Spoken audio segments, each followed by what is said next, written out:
salah satu statement dari Ikatan Alumni UI kalau nggak salah, bahwa only 1.2% STEM graduates yang stick sama field-nya. As you know, emang banyak orang yang setelah lulus ke banks, setelah lulus ke business development or etc. Tapi still, I think the future is bright for STEM grads in Indonesia, and I think the government is moving to the right direction. So it's also our shared responsibility to promote STEM continuously. Setelah gue lulus, gue tuh contemplating either gue nyari kerja dulu atau gue langsung MSc, mungkin sama kayak Aji. Cuman mungkin bedanya my future atau blueprint gue tuh udah drawn dari sebelumnya. I have a family company that I need to manage one day. So gue tuh punya batas waktu dan gue nggak punya that amount of freedom untuk like it or not to like it. Gue ambil satu teknik sipil, and then with a couple of internship in between summer break, and then gue langsung ke graduate school. If I look back and if I reflect, was that a good decision? I believe in my circumstances it was. Because I have to return as soon as possible to Indonesia. So it's better to get over education as quick as possible, and then get into the professional career and then help my company. But I have to admit, waktu gue pertama kali masuk Delft itu, a lot of people itu kan variasinya tuh lebih besar. Jadi karena itu, if you're not adopting my career path, that's also fine. You have the time to basically make a sound strategy, to get familiar with the subject, terus also to build the network, and finally kalau udah mantap baru pergi ke master. Tapi I always remind my colleagues to always focus on the why. Jangan lupa, once you're in, take a few step back and then lihat ke diri lu sendiri. Are you in the right direction? Are you moving towards your end goal? Jadi beda nih sama Aji. Aji mungkin udah punya pengalaman kerja dan gue belum. Jadi waktu itu gue benar-benar hijau lah masuk ke Delft. And then, apa sih yang mendorong gue ambil MSc? Jadi kan tadi gue dijelasin bahwa mungkin karir gue tuh udah ada blueprintnya. Tapi how to get there itu tuh benar-benar tugas gue sendiri, as an individual of course, untuk define, kayak untuk cari detailnya. Kapan gue harus balik, vehicle apa yang gue harus punya, ilmu apa yang gue harus punya sebelum gue join ke family company gue, itu harus gue determine sendiri. Jadi my main goal itu tuh to continue and grow the business, of course, because education is an investment.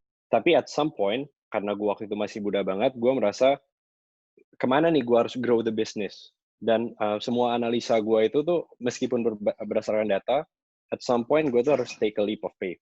Karena nggak mungkin gue kayak nahan-nahan dan nggak yakin terus, lama-lama gue ngambil master sebetulnya. Jadi semuanya berdasarkan asumsi dan konsultasi, meskipun dengan data, tapi tetap itu leap of faith menurut gue.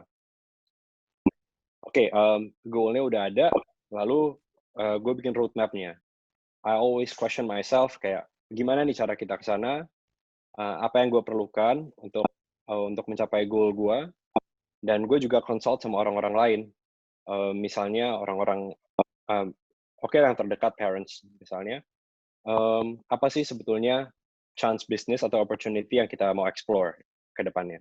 Dan waktu itu gue masih sangat muda sekali, I think 21 or 22 years old, dan gue terpaksa harus mikir ke arah sana. Jadi gue harus menyeimbangkan antara ego gue dan keinginan the entire family lah, karena itu a family company kan. So gue decided gue ambil MSc Hydraulic Structures at TU Delft. Kenapa gue mau ambil master? Karena itu sebetulnya an intensive course dan time efficient alternative. Kalau misalnya gue cari ilmu itu di luar, mungkin it will take me about 8 to 10 years, tapi kalau master, it will only take me 2 years to do that. Terus kenapa hydraulic structures? Ya karena development Indonesia itu sebetulnya sangat tergantung sama maritime. Dan pertanyaan terakhir mungkin, kenapa TU Delft? Ya karena TU Delft atau Belanda tuh udah terkenal banget dengan semua seagoing manipulation-nya. Kemudian consideration lain yaitu pertama English program dan administration-nya benar-benar gampang banget.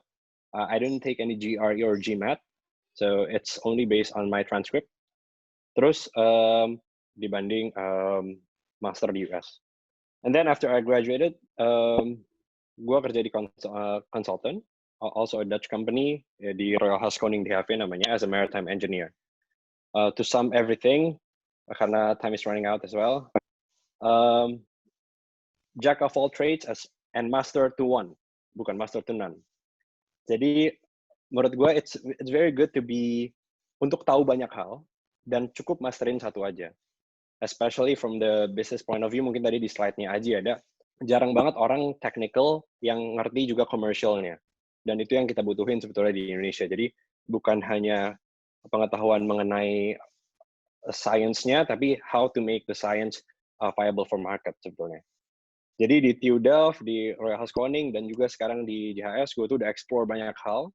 Di TU Delft sendiri ada struktur, terus tesis gue melenceng ke terowongan, habis itu gue ada research juga mengenai flood risk, and then di consultant atau di Royal Haskoning DHV itu gue desain struktur juga, do a lot of technology, termasuk kayak coding and stuff, itu juga gue explore. Nah sekarang di JHS system, gue lebih commercially aware. Gue in a management role, jadi lebih satuannya tuh lebih rupiah, bukan meter, bukan kilo, bukan second lagi. Jadi itu yang harus gue seimbangin sekarang. Oke, mungkin tips buat kalian semua untuk kedepannya. Jadi sekarang tuh STEM tuh lagi spotlight banget karena banyak teknologi-teknologi yang customer facing. Kemudian hak kekayaan intelektual juga moving to the right direction. Dan Indonesia tuh banyak ingin ada added value di sisi downstream-nya yang dikemas di Indonesia, bukan di tempat luar. Jadi demand-nya pasti growing, supply-nya masih sangat limited. And then engineers yang baik adalah engineers yang tahu kalau misalnya satu decision itu pasti ada implication-nya ke decision lain. Kalau misalnya one dimensional, itu susah banget deh untuk develop a business. And then systematic thought of course, karena in the future it will be automation. Make yourself unique, keep an eye on the market. Jangan hanya fokus ke hal yang lu jago, tapi fokus juga ke hal yang kayaknya lu perlu pelajarin gitu. And kembali lagi ke stick to your why.